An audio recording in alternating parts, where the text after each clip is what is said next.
So, good day everyone. My name is Eliza Rabino from Business 4C and I am going to discuss the causes of soil degradation. So, before that, what is the causes of soil degradation? Soil degradation is the physical, chemical, and biological decline in soil quality. It can be the loss of organic matter, decline in soil fertility, and structural condition, erosion, adverse changes in salinity, acidity or alkalinity, and the effects of toxic chemicals, pollutants, or excessive flooding. So, the 8 main causes of soil degradation, number 1 is poor farming practices, monocropping which depletes certain nutrients from the field, inefficient irrigation which negatively affects the earth's structure and nutrient availability, and over-reliance on chemical fertilizers and pesticides, which leads to degraded soil health. So, poor farming practices is also known as unsustainable agricultural methods, depletes nutrients, disrupt soil structure, and harm beneficial organisms, making the soil less resilient and productive. For example is monocropping, growing a single crop, example corn, but year after year depletes specific nutrients.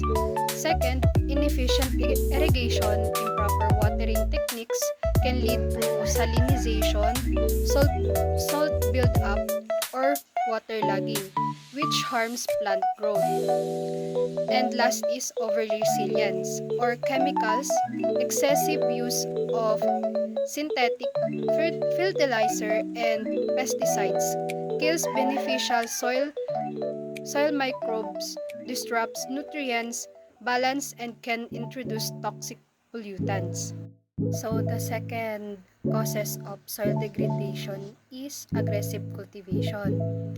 Practices that like deep plowing and heavy tillage weaken soil aggregates and disrupt the structure of the ground. For example, using heavy machinery for repeated, intensive tilling on a field which break up soil particles and compact lower layers, making it difficult for water and air to penetrate.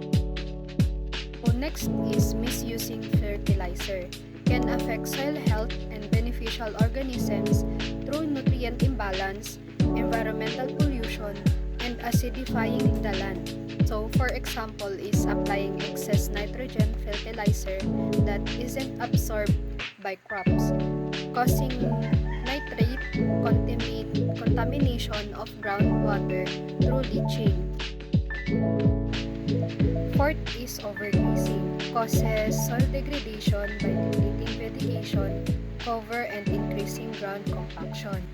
So, for example, a rangeland with too many cattle, resulting in a bare, hard ground surface where new plants struggle to grow and topsoil is easily blown away by wind.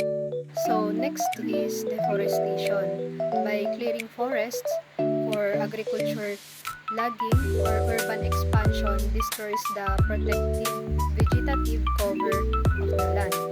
So, for example, slash and burn farming, where a forest area is cleared for planting crops, which temporarily boosts nutrients but leads to rapid soil decline and erosion. For the number 6 is urban expansion. Involves land conversion, ground selling, and infrastructure construction, all of which lead to the loss of fertile soil and land degradation.